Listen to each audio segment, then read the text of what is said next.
Hello, Hey, everybody. How you doing? doing It's doing good, doing Badass good. and Keith. We got somebody How you really doing? special today. Oh yeah.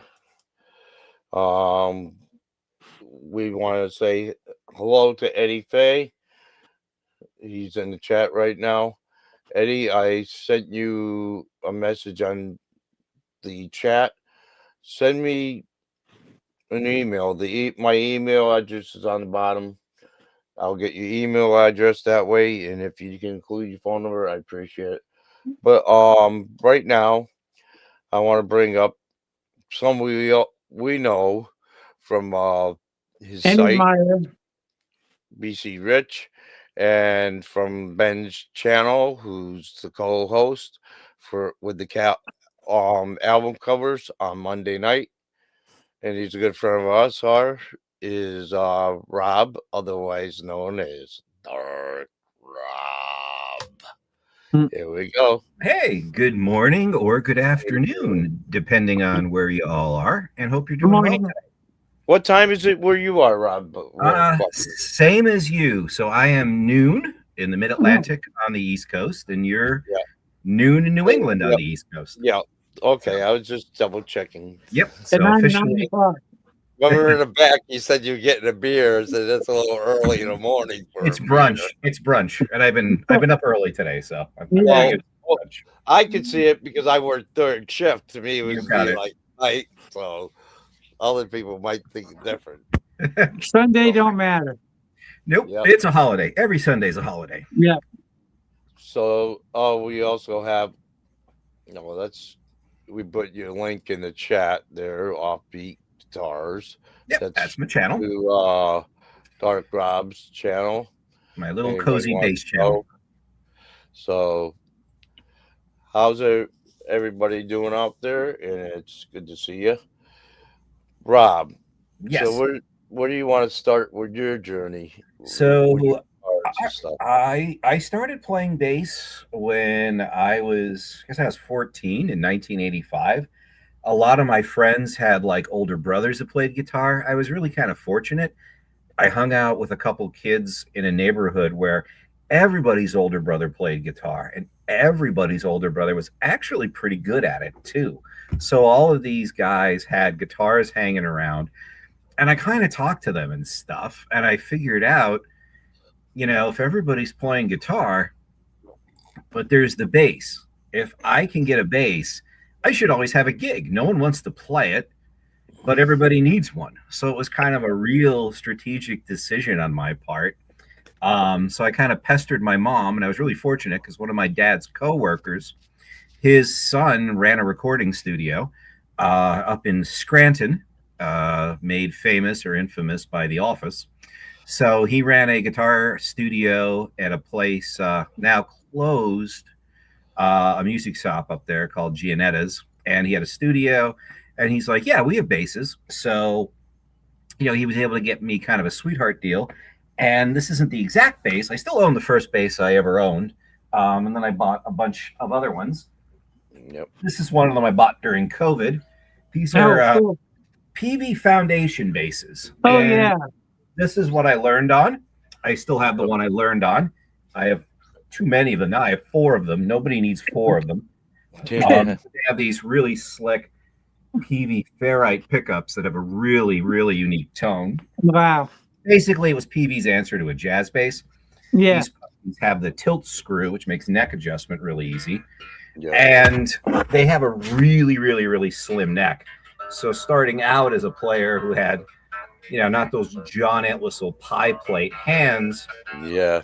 having a nice slim neck made a big difference. And I'll be honest with you, I own a ton of excuse me.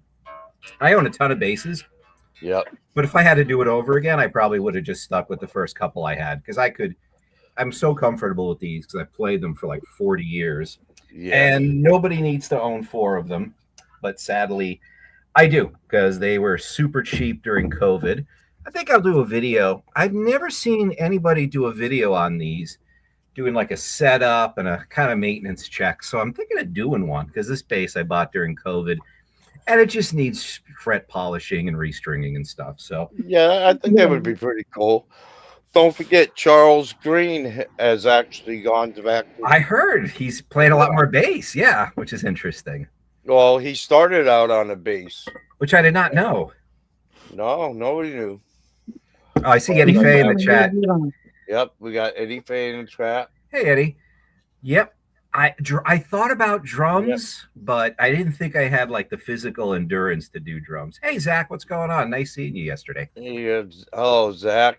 Nice to see Zach. you. So, but yeah, so I had that foundation bass, a black one with a rosewood neck, and a PV TKO 65 little combo with a Black Widow single 15. That was when I learned 65 watts solid state will not keep up with a 50-watt tube guitar amp. So very early on, I was kind of getting drowned out. So from there, I got a PV, one of those Centennial heads with all the knobs on it. So I had that for a long time with a Twin 15 cabinet. And then when I started gigging, I picked up, I still have it, a PV Mark 6 head and a PV 410 cabinet. So, and that had like the graphic EQ and the parametric. And, you know, like everybody else, after being on Ben's chat a bunch of times, I thought, you know, maybe I'll do a channel, and started a channel. It's small, but it's a really kind of niche topic. It's literally, when I call it offbeat bass gear, it is offbeat bass gear. It's just about weird stuff that I really like because, you know, when I started playing, you know, the coolest bass on the planet, if you remember the old Power Station videos for Get It On, the T-Rex cover, and Some Like It Hot, you had the two Taylors from Duran Duran, and John Taylor was playing that Philip Kubicki headless bass, which I thought was the neatest looking thing ever. And then all the Steinberger basses came out in the 80s too. So I was seeing all of those. Could never afford one. But what I did kind of latch on to, and I've got a couple of these actually. And most of the basses I'll show you today, I did videos of on my channel.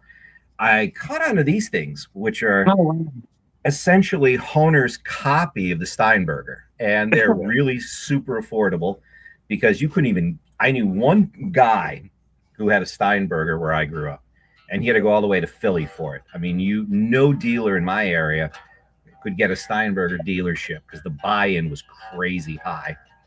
But the guy had a Hohner dealership, so I picked this up. It's the Hohner B2A. I did a video on my channel about this, and I realized there's not a lot of videos online talking about how to like do setups and restrings on headless basses. So I'm thinking in the next week or so, I'll put one of these on the workbench because I've got one that needs to be restrung anyway. Yeah, that'd be really nice. Yeah, to show how you adjust the truss rod on one, and how you restring one. Do you own any guitars yourself? Or Oh, I own tons of guitars. I have a couple guitar videos. Most of my guitars are pretty conventional. I do have one guitar-shaped abomination. Let me grab that. I'll do a video on this at some point. I mainly do basses, but this one's too weird not to.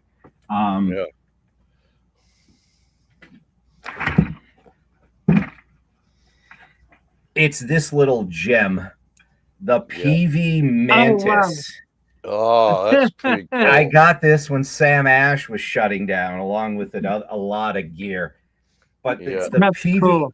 It plays remarkably well. It still has the original knobs on it. And this is what I like about PV. They always made great gear, but before they signed Eddie, they were always like late to the party. So they rolled out these weird body instruments. Yeah. And they were all pretty awful. They had the Mantis, which is this one. That one. I'm sorry, the Mystic. The Mystic. There's that looks pretty neat to me. Yeah, it just didn't catch on. So this is the Mystic. Yeah. And then they had the Mantis, which was a star-shaped looking thing that kind of looked like that Carvin V220. And then they had this really weird one called the Razor. But they just did not catch on. It plays really well.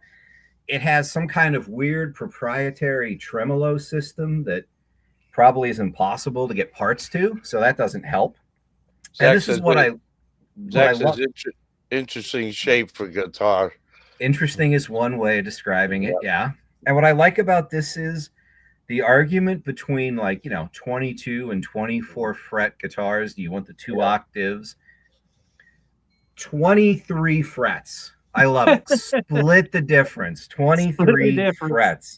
Well, I hear I there's a don't know. guitar out there with 21 frets. Probably, but I've never Probably, seen yeah. 23 except for this. Yeah. 23 Yeah, that's frets. Yeah. So I'm going to do a video on this abomination at some point. So, but yeah, so stay tuned for that, because it is just weird.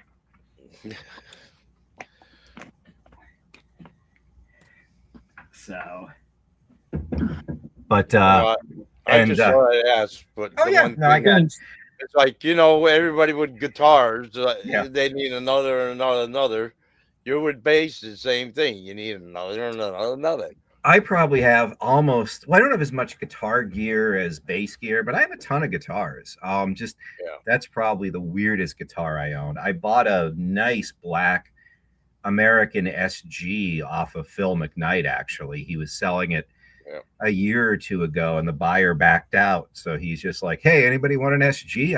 And so I bought that off him, and I've got a 100th anniversary Les Paul Studio that I like a lot. Oh, cool. Let's see. Oh, let me see. I do have another guitar-shaped abomination. I bought this one really recently. They were blowing them out a few months ago. Let me grab this little gem.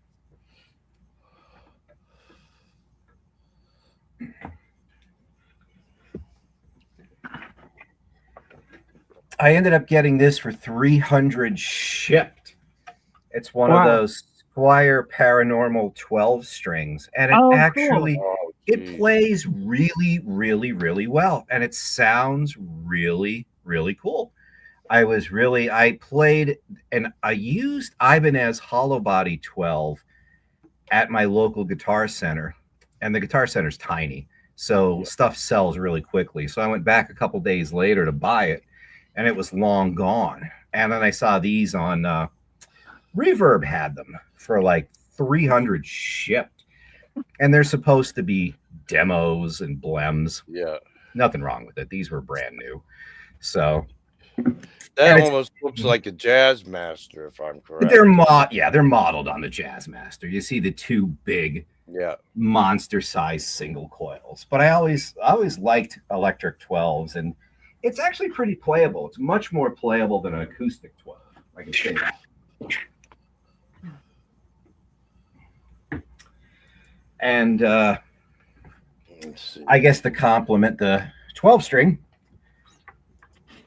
an 8-string bass. Oh shit! Yeah, I did a video on this on my channel. This is a Schecter Riot 8. Wow! And I picked it up from it was either Zounds or AMS. I don't know which one, but picked it up from one of those. And it's a blend, but it's fun. It is fun. You end up playing Jeremy on it a lot. So, and I did videos on all these. If anybody's really interested in hearing what they sound like, what they play like, bounce on over to my channel. I didn't do one on the electric 12 because I just got that a couple months ago. But the 12 strings on there, the headless bass is on there, and a few others. So, all right, we had Birdman that just jumped in, and we got Greasy Monkey. Hey, Greasy, how you doing, buddy? That just jumped in. And I see Guitar Pit of Horrors. Yeah, I like Oh, Zounds. yeah, that's Bill. Oh, hey, Bill. Zounds. Zounds sells good gear. I don't know why people don't buy more from Zounds or AMS, and I do buy from Sweetwater like everybody else does. I think Bill's going to have a live show tonight. Is that Zounds? Is that the one you just showed us? That was that was a Schecter. Yeah, that Schecter 8-string I got from Zounds. Yeah. Zounds and AMS use the same distributor. Steve from Boston does demo videos for AMS or Zounds, one of them. But yeah, Zounds is a really good. I've had good luck buying from them. So my whole setup is from Zounds. Yeah. And sometimes they're pretty sharp and pretty fast shipping too, because they're like big distros in New Jersey. So, and Birdman has a show at 4:35 today. So if anybody's if anybody's around at 4:35. Bill has one later on. Birdman, I'll probably have to catch it later because I'll probably be lying down sleeping by then. Getting ready for the third shift. Yeah. And I got tomorrow off, so. And I don't know if there'll be a Pete Thorne today because I guess he had surgery, so I would assume he won't be going live. So I have no idea. I only know who Pete Thorne is right now. Oh, Pete? Oh, he's a good hang. Pete's a touring guitarist. Yeah. I'm finding other channels we didn't know about before. And some of my friends are from them, like Bill from Guitar Pits of Horrors. You got Jeremy from Strings and Pucks, CD Nelson, a little bit more out of the wheelhouse we've been in lately. So I'm trying to bring some of them in at the same time, bring some of us out into that group because they're part of that guitar community. Oh, hey, Mitch. Mitch Heyman. Hey, buddy. You got the dog? How you feeling today? Yeah, I think Mitch was supposed to get the dog today or sometime later today. Yeah, good Mitch for him. and wife are getting a new dog. Oh, cool. Just in time for the holidays. Yeah. A new pet in the house. Let's see what else I got here. And like I said, all this stuff I've got on my channel if you want to hear it and, get all the specs on it. But this was kind of a neat instrument. I put this together. I didn't really build it, but I put it together. This is I put this together during COVID. It's a pretty standard jazz bass. Yeah. But this neck is aluminum with a graphite fingerboard, which means you can have crazy low action on this thing and it absolutely will not warp. The reason I wanted to try this was all that PV bass that I showed you, that Foundation series. The great thing about it is it has that really, really, really narrow neck. But the thing I always noticed about playing those when I was gigging live is that, if you did a summer gig in the afternoon when it was hot and humid at some carnival or fair or something, and then you do a gig at night in some bar that was air conditioned, you do that 2 or 3 nights straight, and you were just adjusting the neck constantly. And I thought, I bet you an aluminum neck would fix that. But the problem with those the all aluminum necks is that people say the old Travis Beans and the old Kramers that had aluminum necks that they would warp. Well, they won't warp. It's aircraft aluminum. I mean, they build planes out of them. I'm not going to warp from string tension. But they do expand and contract, so they would go out of tune. But I figured with the aluminum neck and then the graphite fretboard basically prevents the neck from expanding and contracting. Plus, it feels better than just a pure aluminum neck. I don't like the whole aluminum necks. And when I was playing back in the 90s, the schnizzle was really those modulus graphite basses with the all graphite necks. And I remember playing those and they just felt dead to me. So I didn't want a whole graphite neck, but I thought aluminum neck, graphite fretboard. And you can get the action so low on these. I can see why John Etlis will like the graphite necks because you can get the action ridiculously low. It took me a little bit getting used to playing this because you're not really getting resonance from the neck. The neck's not vibrating into the body.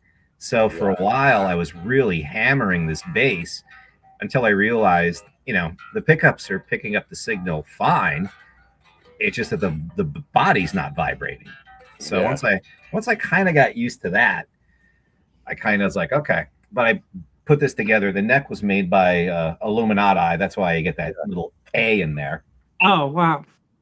And the top is really nice. Some guy made the top. He, I can't remember what the name of the company was. He's down in Mississippi. It's Swamp Ash, which is usually pretty heavy, but because the neck's aluminum, the weight balances.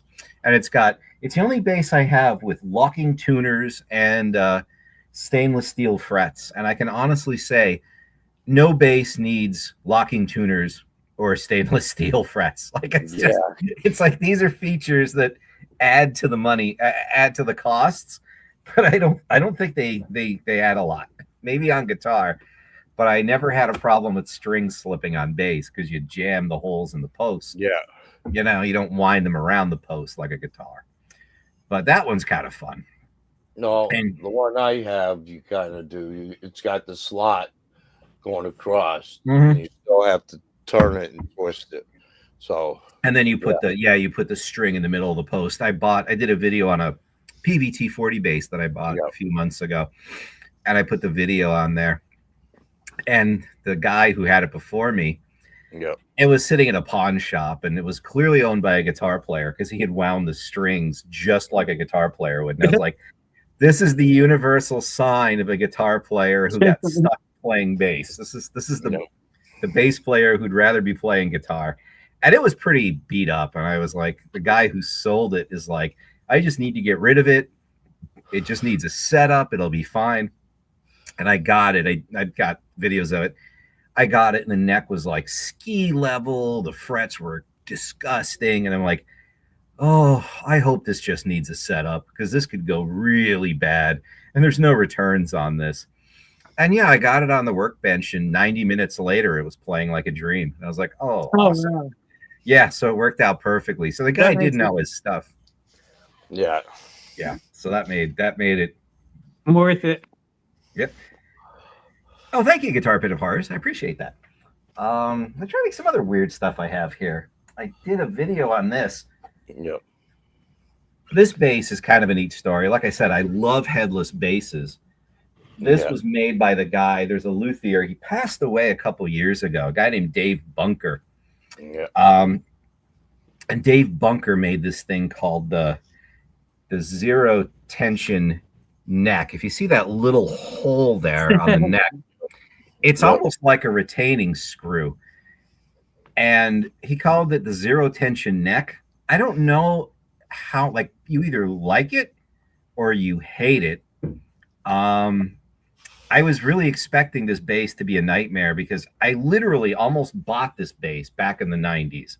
I was looking at buying a bass, and this guy, he was running a company called PBC or PGC for guitar, if you bought his guitars, in this little town called Coopersburg, which is near Quakertown. It's one of the Philly suburbs.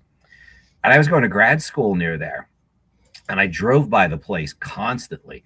And I love headless basses. And the choice was between buying literally this bass, or I have another bass, a Rob Allen, a 5-string fretless. It's probably the best instrument I own.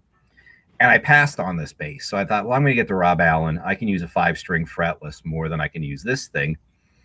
And yeah, the company went out of business. The guy died. And they don't really sell for a lot in the used market because people really tend to hate the zero tension neck. You can't adjust it like a conventional truss rod. I was going to shoot in the video how to adjust it, but after 30 years, the action on it's still good, so I didn't have to adjust it. Wow. But I was tootling around eBay looking for bass parts, and what popped up was this bass, and I was like, wow, that looks just like the one that I looked at. And then come to find out, this is the same bass I looked at 30 years ago. It was it was traded to a guy in Philly. He had a couple guitar. He had a guitar for sale too. He's got a marine plating, like he does plating of metal for like boats. Yeah. So he works down in Philly. Well, he did all the plating on the hardware, and he took a guitar and bass and trade. So he did all the plating on all the hardware for the instruments, and he had this thing ratting around forever. So I bought it, and I'm like, well, I can't not buy something I passed on 30 years ago. That's just crazy. Yeah, if I'm getting a second shot at it. You don't get any of those. No, it was so weird. I'm like, well, I have to buy this. And I did it in the video, like, the silver lettering is still on the, like, it still hasn't even worn, the PBC name brand. But I thought they were I always thought headless basses were the coolest, because and I do like the little square body ones, but the ones that have a full body like this are just more comfortable, I mean, you can play them sitting down a lot more. Yeah, Eddie Fay, you're right. It was real serendipity to come across the bass, and I'm like, geez, I don't need another headless bass. I really do not. But it's like, Yeah, how do I not? Yeah.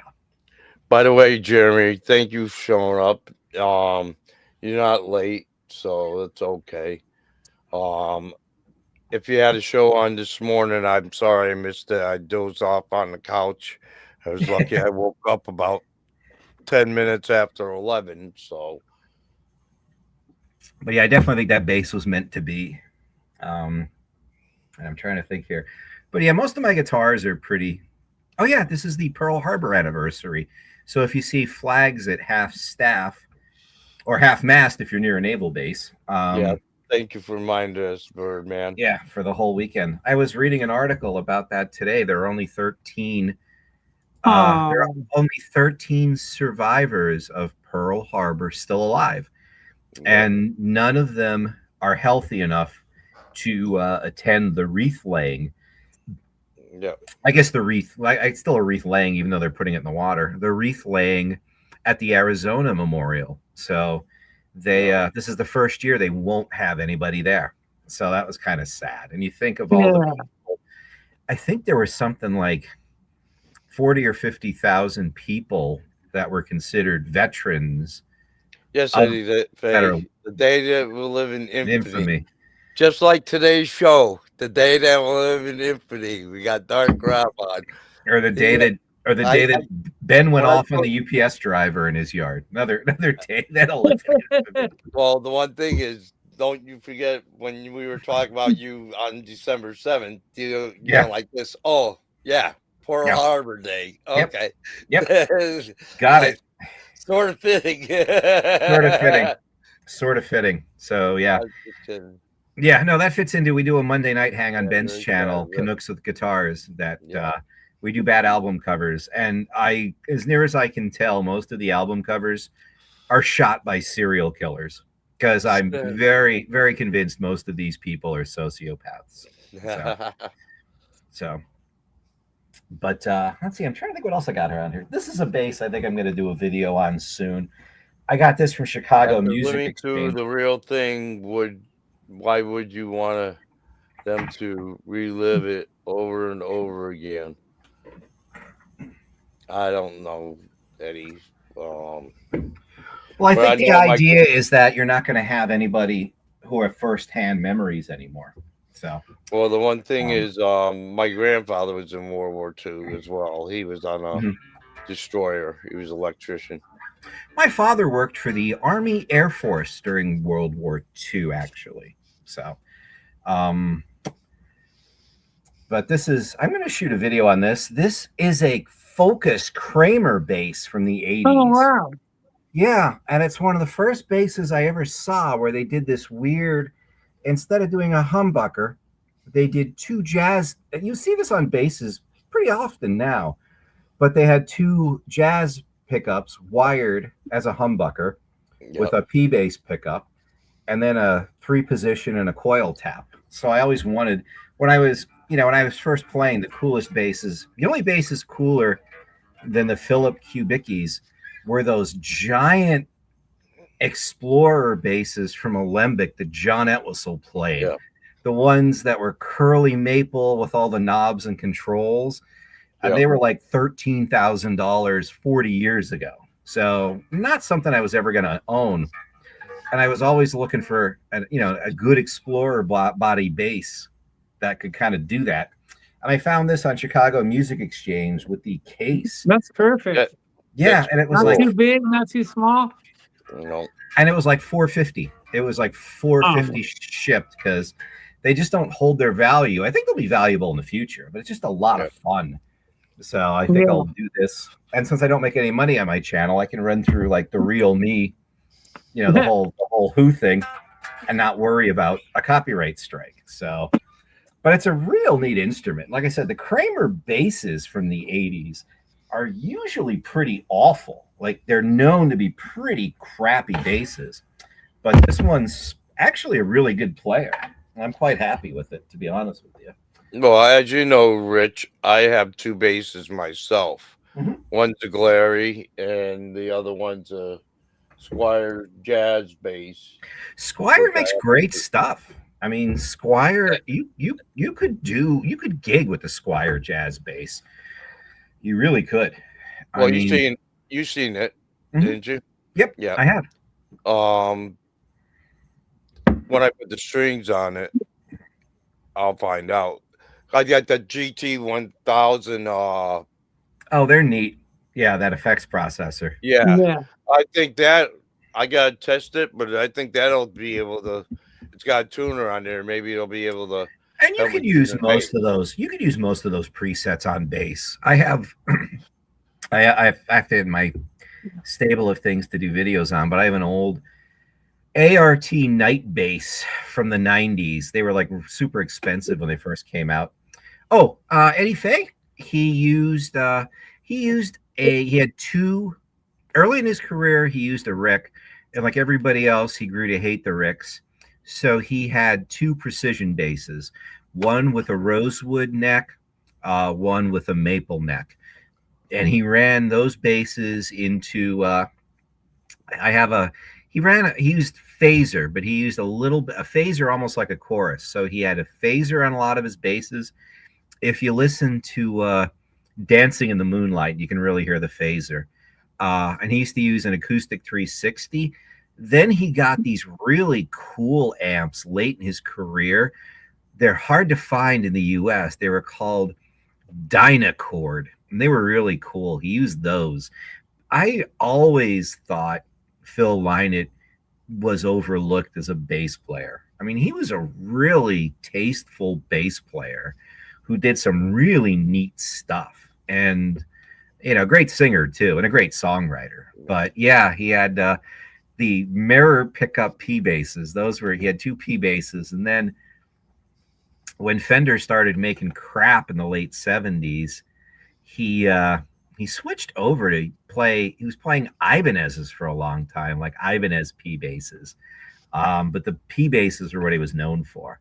But he had a great bass tone. He had a great feel. Just a guy. I think the fact that he sang kind of overshadowed his bass playing. He was a really good bass player. I love Thin Lizzy stuff because I like all that Irish stuff. But yeah P basses. So Hi, Steve Gunner. Thank you for jumping in. Yeah, you're right. That's reminders. So we hope history never repeats itself. That's another reason. Yep.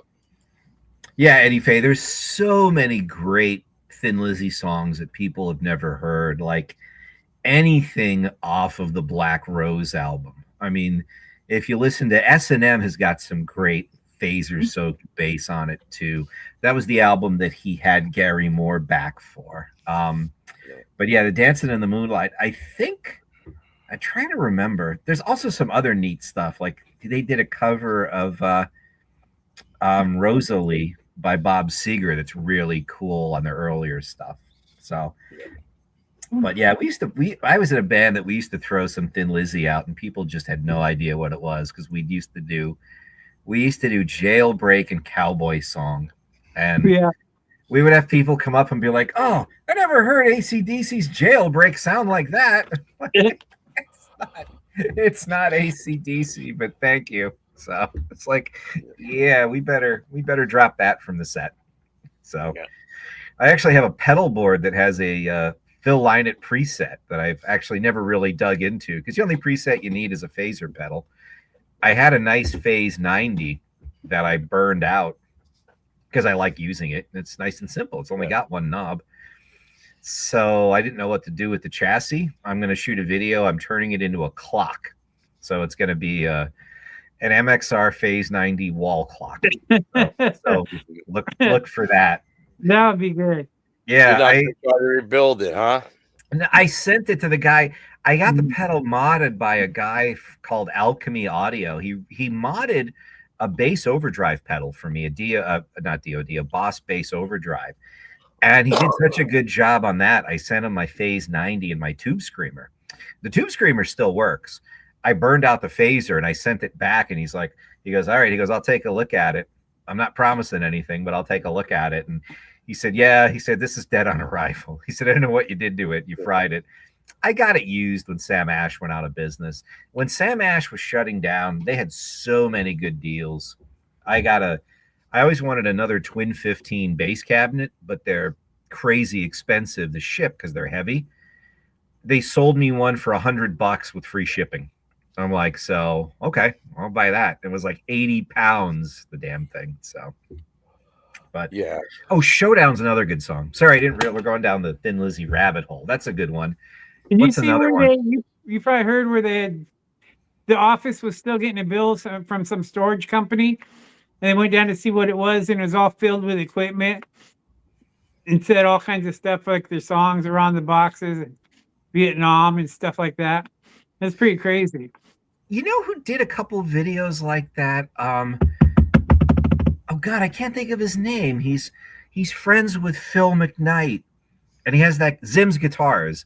The guy from Zim's Guitars, he buys stuff like that. He has some videos of doing some deep dives into storage units. And yeah, I remember a friend of mine who plays guitar. He had a friend who he was touring, and the tour got canceled because of COVID. And their manager like got all their gear, and the manager's like, yeah, no problem. It's all in storage. Don't worry about it. And he had kept it in the storage van, like under a leaky like garage roof. Oh. And the water got in, and this guy had like 5 of those. They're expensive. He had 5 Stingray basses, and they were all like vintage ones, like from the 90s. And they were all water damaged. And he took them into this guitar guy, a good repairman. He just passed away, sadly. And the guy's like, because all the electronics were fried. And he's like, I don't even know where to get electronics for these. He goes, I'm going to have to gut them completely and put in all modern electronics. And it was awful. He had 5. Yeah, it's like 10 grand worth of basses, if not more, and just destroyed. That was almost as bad as what was it, the Michael Anthony birthday party story, if anyone ever heard that. That was apparently back in like the days of like Van Halen's glory. I think it was 1985. They had a birthday party for Michael Anthony. I've heard this story half a dozen times, so it must be sort of true. They had a birthday party for Michael Anthony. Michael Anthony's wife found him in like the pool house with some call girl. And she didn't say anything, didn't do anything, but she chucked 30 of his basses into their saltwater swimming pool. Oh, shit. I tend to think the story is true because if you watch the 5150 tour, like he's playing some weird cheap basses. He's playing like Aria basses, which were not expensive, but like you could buy them in any guitar shop in in Japan or anywhere. And I tend to believe the story. I've read it a few times in different places, but yeah, she chucked every one of his basses that she could find into their saltwater swimming pool. So Ryan Hall's in the chat. And then brother Timmy is coming. Tim. Hey, Tim. Hey, Tim. So I've never had that happen to me. Although I think if I ever left my wife, I know she'd burn everything I own. There'd be a giant bass bonfire. So, oh yeah, Eddie, yeah, that's one way. Yeah, she didn't say a word to him, just tossed them. And I believe it because after 1985, he had some nice BCRich basses. We never saw those again. He had a couple nice Ricks. They never showed up again. His P basses, they never showed up. He was playing just Yamahas and Arias, which were not expensive. So, yeah, that's a very bad deal. That is a very bad deal. That is the definition of a bad birthday. So, yeah, well, hey, Rob, just tell your wife if she wants to get rid of those basses, if something happens, she can ship them to me. No, she'll want to burn. She'd want to burn it, film it, and show me. Yeah, and show it. She can't burn something like that. That's the whole point of it. Come on. That's the whole point of it. That's the whole point of it. Yeah. And he might still be married to her. I don't know. You know, I mean, I know he's been married for forever. So, I mean, if she's willing to do that, you might not want to divorce her. You know, I'm just. He pulled out that Jim Beam bass. Oh, you talk about somebody else. I thought you were talking about your wife burning your basses. Oh, she would. Oh yeah, my wife would. Oh yeah.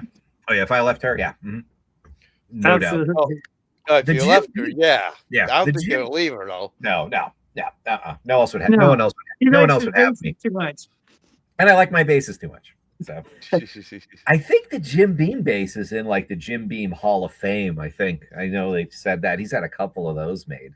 Yeah. So, but I have one of his signature basses actually, the lower end model. Let me grab that. Actually, I didn't even think of that, but yeah, let me grab that. I'll be right back.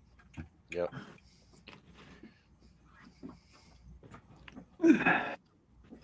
What's the moral of the story? If you are famous rock star and you have a pool with Cabana. a called With a tall girl, lock the doors so your wife can't walk in. He did kind of fail Rockstar 101. Yeah, he did kind of fail Rockstar Groupie 101. This is the only Yamaha bass I own, which is sad because they make great basses. This is the Indonesian version of the Michael Anthony signature. The difference is the pickups are different, and on the Japan made one, you get little red hot chili peppers as inlays. Here you just get red, but it's a really nice PJ bass. It plays really well. I think I have a video on this because I put a hip shot tuner on this thing, which is a downloading thing. I did a video on this. It's a way with that click lever, you can drop the E note, the E string from an E all the way down to a D. So you don't have to really down tune. I used to use it a lot. I've put this on a bunch of different basses, but now that I have 5-string basses, I don't really need it. But I bought this, God, like 40 years ago. The instructions to install it are typewritten. It was the first thing that Hipshot made. They still make it. It's a lot pricey. Yeah, Matt. But it's a neat little bass. It's a PJ, and I really like it. It's a shame he didn't. He's with, I think he's with Schecter now. It seems like every bass player is either with Schecter or Warwick. Nobody else seems to have an endorsement deal. You've got to be with Schecter or Warwick. They're like the bass mafia, those two companies. And I can't afford Warwick. I have my 8-string is a Schecter. That's kind of fun. And I have a Schecter CV4, which is a really good bass. It's hard to beat Schecter. Like I remember I was on a live hang with some other bass players, and they were arguing over which was the best jazz bass out of all the jazz basses that Fender made. And I kind of took a step back and said, honestly, I said, I think the best jazz bass they're right around $1,000 now, I said, is made by Schecter. Like, and I think the best jazz bass you can get. Yeah, Dingwall's a pricey bass. I think, if I'm not mistaken, if Chris was on here, he'd know. Phil McKnight had like it was a Conklin, not a Dingwall. He had a 7-string Conklin bass, which I cannot even imagine. I do not know what you would do with 7 strings on a bass. I can't even play a 6-string bass, never mind 7. I can do a 5-string, but once you get 6 strings, that neck gets too wide and that string spacing gets way too narrow. Well, it's like I don't know how some people can play a 12 or a 7-string. I'm still learning how to play a 6-string, you know. Oh, or those monster 8-string shredder guitars, and I can't get a hang of the fan frets either. I've played them. Let's see, what's physically different about an electric bass? Oh, I'm sorry. A jazz bass is just made by Fender. There's the P bass and the jazz bass. The jazz bass has the 2 single coils. So that's what I mean by a jazz bass. That's actually the model number. It's what Geddy Lee plays. It's what Jaco Pastorius played. Well, my Squire is actually a Fender product, right? Yeah, a Squire Jazz. Like it's just the design, like the aluminum neck bass that I have. Like all the jazz basses is it has 2 single coils like that. So 2 single coils, volume, master tone, and usually a 20 or 21 fret neck. And the jazz bass has a slightly narrower neck than the Fender Precision bass. So the neck's a little narrower. So that's the main difference. It's just a brand name. Now, upright bass, that's a whole different animal. I can't play an upright bass. I've tried. Every few years, I figure if I can play a fretless bass, I can probably play an upright. I can't. I can't. They're totally different animals, and it hurts like hell. Yeah, that's a jazz. That's the classic. His is a 5-string, but that's the classic 70s jazz bass. Yeah, but the way that looked, it's in. You could tell it's like in mint condition. Yeah. I don't see any damage on it or anything. And he just has the low B string off it. I've seen a lot of players. That's kind of a cheat for guitar players too, actually. Some guitar players will buy a 5-string bass and they'll leave the B string off because they only need the 4 strings. And it's I broke the B string on the Glary bass because I was trying to adjust it. That went too tight. This one well, this one I popped the string on it, so I took the B string, put it on the Glary, because I got a new set of strings for this one. So when I get done, when I get a chance to put them on that, I'll let you know, because I might ask you to show me how to play bass sometime. I can do that. I can teach anybody. Penn Jillette plays upright bass. I did not know that. That's cool. I'll have to find that. Yeah, Matt, I cannot imagine doing an 8-string guitar. That's just nuts. I mean, that's just psychotic. And if you can play stand-up bass, more power to you. I don't know who I was talking to. I think it was on one of the... Well, you got a 12-string guitar. No, I've got... Yeah, but it's an electric. It's narrow, tiny strings. I mean, you know, that's easier than an 8-string where you got plays just like a 6-string. You got a low you're able to play a 12-string. You should have no problem playing an 8. Oh, God, no. Nope. Oh, cool. Your mom played upright bass. Oh, that's cool. That is awesome. I cannot do that. I saw Stanley Clark, who's this awesome electric and upright player. Him and his wife both play upright, and they had a concert of him and her, and they're just going back and forth on the upright. It's like, this is just depressing. Like, this is utterly shameful. It's like I'm not ever gonna play upright. There was a guy who played with a lot of different players named Rob Wasserman. He used to play a 6-string upright. It was amazing to me. Yeah, Timmy comes from the bluegrass family. Ah, that explains it. His family played all different instruments all their lives. So. Oh, that's cool. We grew up with the music. He's got a ton of guitars left over from his dad. Great. So. That's outstanding. Yeah, I don't know. Once I pass, what's going to happen to all this stuff? I'm hoping I find out like I'm terminally ill for a couple of years so I can clear all this crap out so my daughter and spouse don't have to worry about it and I can actually get what it's worth. So I might I'll take one to headless bass. So yeah. They are great to travel with, man. They really are. You know, like I got this little backpack case for one that's like a cue stick holder. I mean, they are awesome. You can do so many neat things with those. But yeah, I can't imagine playing an 8-string guitar and fan frets. Keith's got a headless guitar at home. A cheap one, and it works great. I don't have a headless guitar. That's the one thing I don't have is a headless guitar. I got headless basses, but I do not have a. And then I saw a YouTuber that I found them because they subscribed to my channel. They have a couple of videos where they made headless acoustics, and oh, that's interesting. It's like that's crazy. They just took garbage acoustics and they're like, you know, they're already broken. So it's like, I wonder if I could make this headless. And you can.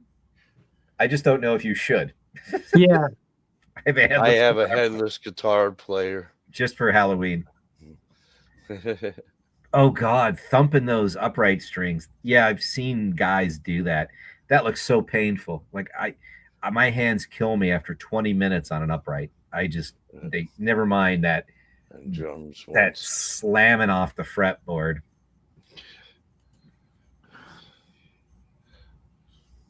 I'm still here suffering. So yeah, maybe I shouldn't have that bass going out of business sale. Might be a bit. Rob, I was told I'd be dead before last last Christmas.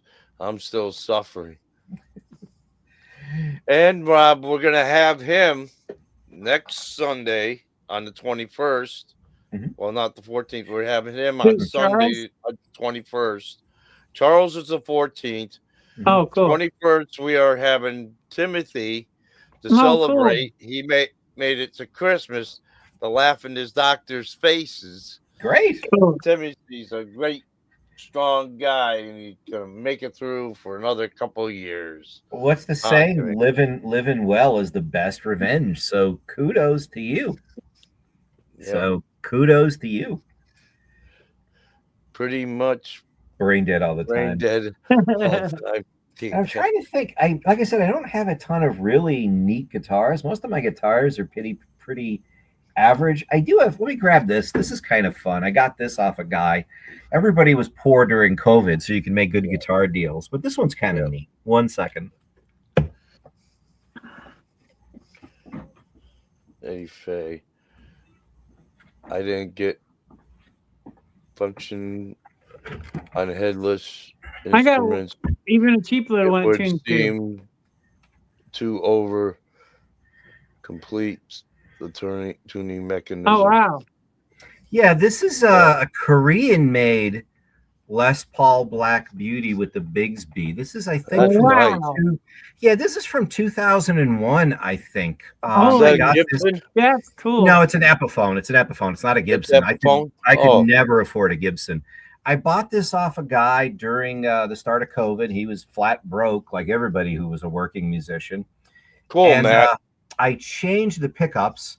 The center pickup is actually a Fat Cat P90 to be able to get a single coil sound with this. And then I had the electronics change. The electronics on this are 3 volumes and a master tone. So between the 3 volumes and the standard 3-position switch, I can get a million different sounds on this. Oh yeah. But I have to admit, and then I put a set of I did put a set of vintage style locking tuners on that. So and the Bigsby is great. The Bigsby used to hurt my hand until I put the Vibramate cover on it. So that helped. But it's heavy as hell. But yeah, they say the Korean-made Epiphones are much higher quality. They are.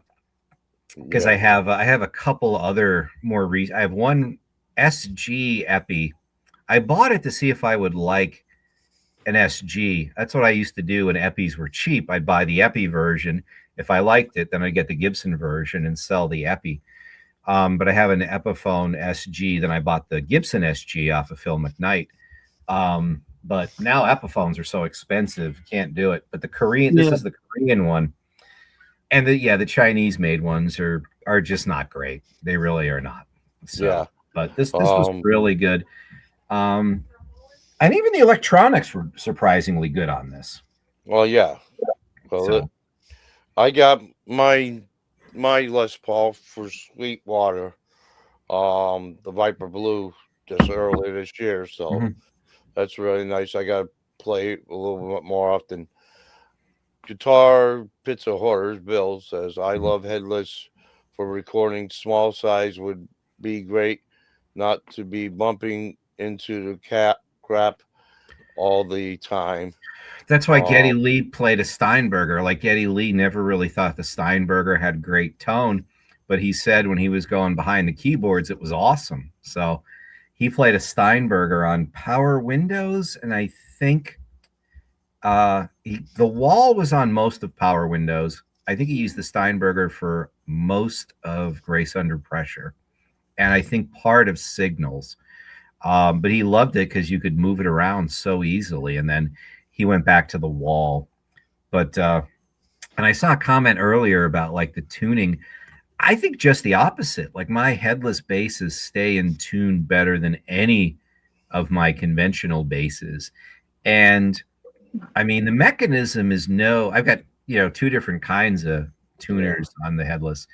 The mechanism I don't think is any more complicated. You just have to like the double ball strings, and they still make the double ball strings in a lot of different gauges. So you just have to shop around. Now, if you've got some weird like custom bass string gauge you really like, Yeah, don't get a headless bass because you're never going to find them. Or like that 5-string headless I have.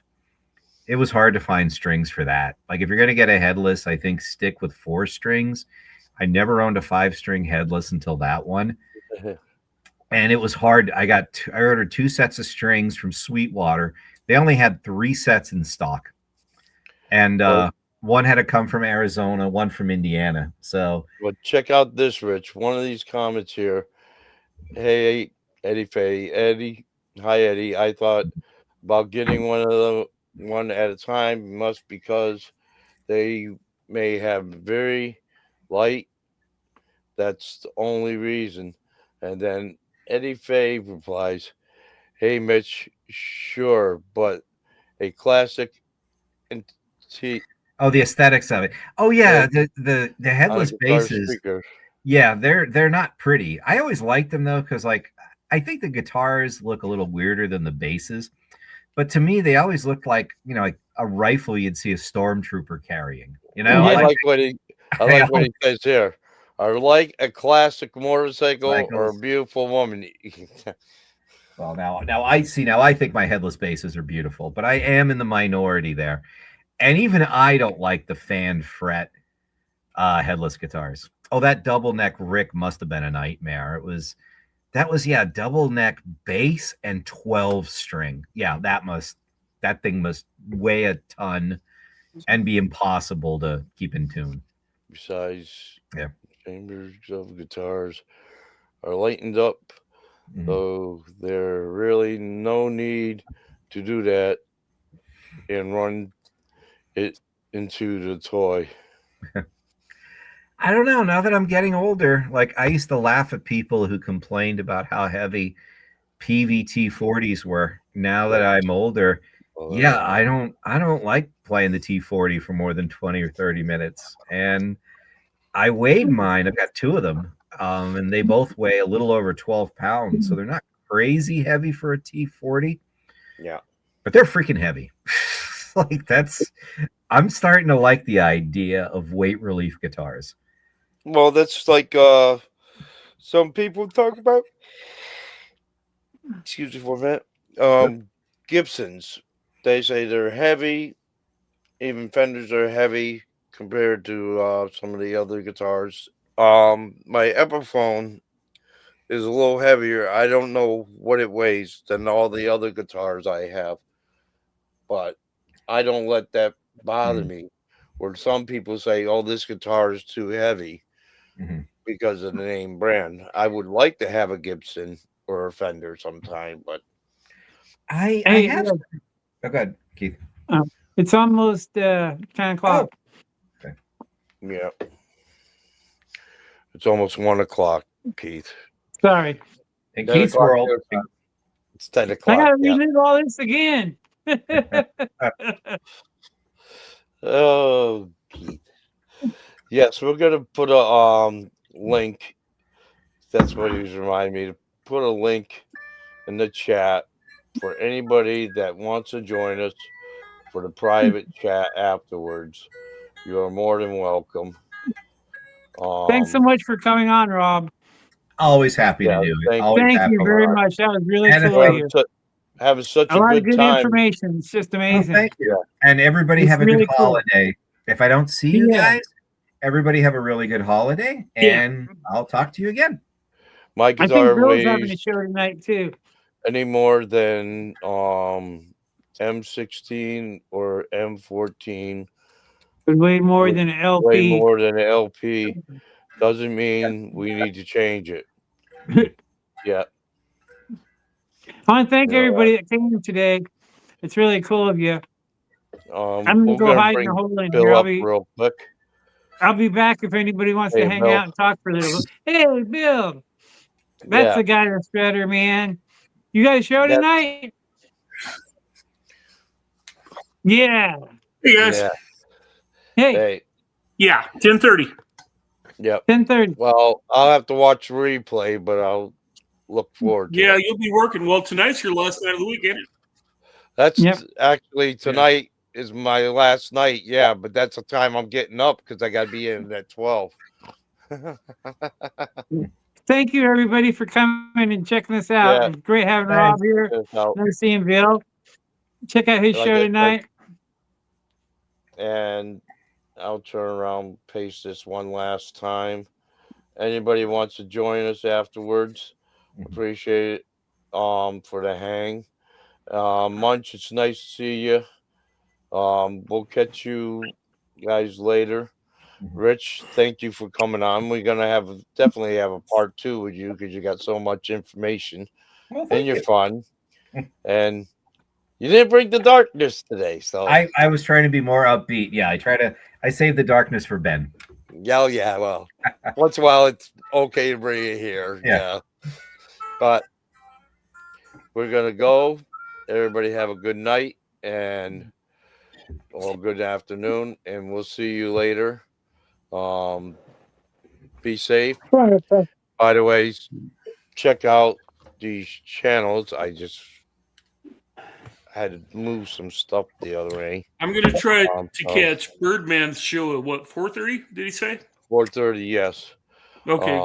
I'm gonna bring Timmy up in a minute.